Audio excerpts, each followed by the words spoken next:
कराची का रुझान है, कराची का रहायशी कोई पेरेंट है भी तो भी वो गवर्नमेंट के अस्पताल पे भरोसा नहीं करता, वो सरकारी स्कूल का भी भरोसा नहीं करता, वो नाम नहीं लेता उसका। उनकी पहली जो सोच होती है वो ये है कि भाई ये जो गवर्नमेंट है वो मुतासिब है, बिलाशुबा किसी जगह पे है, किसी जगह नहीं भी है, वो उस तरफ का रुख ही नहीं करता। तो अगर आपके पास कराची के सरकारी स्कूलों में कहते हैं अपना एडमिशन का रेशो ही ना हो, सरकारी अस्पतालों में कराची का बाशऊर तबका जाए ही ना, अपने हकूक़ की बात ही ना करे, सिर्फ कराची के अंदर बाहर से आया हुआ शहरी जाके सरकारी अस्पतालों में जाके डेरे जमा के लेट जाए, बैठ जाए, तो फिर कराची का शहरी जब तक अपने हक के लिए जाएगा नहीं, वहाँ जाके शोर नहीं करेगा। और वो शुरू से ही अपना जहन बना ले कि नहीं सरकारी अस्पताल है ही ख़राब, सरकारी स्कूल है ही ख़राब। मुझे रेशो बता देना, आप मुझे बता दें कि कराची की अपनी आवाम, कराची का बाशऊर शहरी, क्योंकि कराची तो पूरा पाकिस्तान चला रहे, वो कितनी हद तक सरकारी अस्पताल को सबसे पहले अप्रोच करते हैं और सरकारी स्कूल को सबसे पहले अप्रोच करते हैं। अच्छा, आप जैसे अभी आपने खुद कहा कि बेड नहीं है वहाँ पे, मेडिसिन नहीं है, कुछ भी नहीं है, कौन जाएगा वहाँ पे? ठीक है, हमारे यहाँ पे तो ये हुआ है, बंदे का एक्सीडेंट होता है ना, तो वो एम्बुलेंस में उसको डाल के लेके जाते हैं। यहाँ से फर्ज करें अगर नागन चौरंगी पे एक्सीडेंट हुआ है, तो उसको जब जिना बासी लेके जाते हैं, तो बासी में पहले बेड नहीं मिलता, बेड के बाद बोलते हैं ठीक है बाहर रहो। वो बंदा जो है उसका एम्बुलेंस का स्ट्रक्चर होता है वहीं पर ही पड़ा रहता है, तड़पता रहता है वो। फिर वो बोलते हैं भाई यहाँ से उसको आप लेके चले जाओ।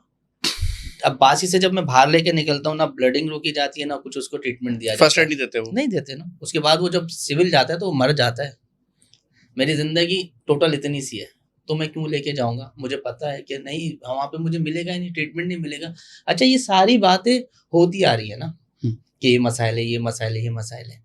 हम जो निकले, जैसा आपने कहा मंशूर, लोगों को जोड़ के अवेयरनेस दी, लोगों को आवाज़ बनाई। ठीक है, अगर बात हुई जैसे एक डंपर माफिया की बात थी, डंपर माफिया के ऊपर मैंने 2007 के बाद मैंने फर्स्ट आवाज़ उठाई और मैंने उनका रूट चेंज करवाया।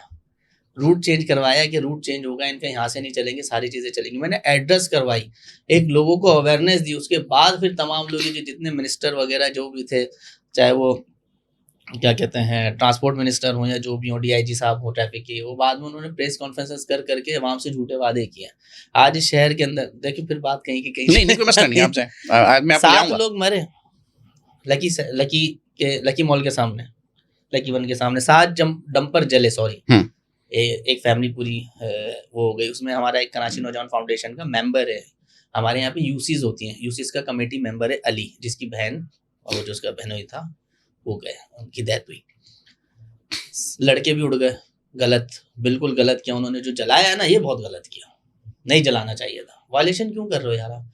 लेकिन उनमें से किसी एक भी डंपर के ऊपर मुझे बता दें जो नोटिफिकेशन निकला था कि सेफ्टी गार्ड होंगे, फ्रंट बैक कैमरा होगा, नहीं थे। फिटनेस नहीं है, फिटनेस सर्टिफिकेट कुछ भी नहीं कुछ था। नहीं है। तो मेरे ख्याल से जिसने ये नोटिफिकेशन निकाला था, सबसे पहले उसको गिरफ्तार करना चाहिए कि वो अगर कानून का एक ओहदेदार है और कानून पर अमल दरामद नहीं कर सकता, तो सबसे पहले उसकी एफआईआर काटें, उसके बाद उन सब लोगों के ऊपर 780 की दफात लगाएं। दहशतगर्दी के मुकदमा हाँ ना, होना चाहिए ना भाई। दहशतगर्दी है, रोड के ऊपर एक्सीडेंट हो रहा है, आप गाड़ी चला रहे हैं, उन लड़कों के साथ साथ उन तमाम का होना चाहिए। फिर जो लोग इस पे इम्प्लीमेंट नहीं करवा सकते वो सब शामिल हैं। आप 100 लोगों को बंद कर दें, देखें कैसे सीधा हो जाएगा निज़ाम।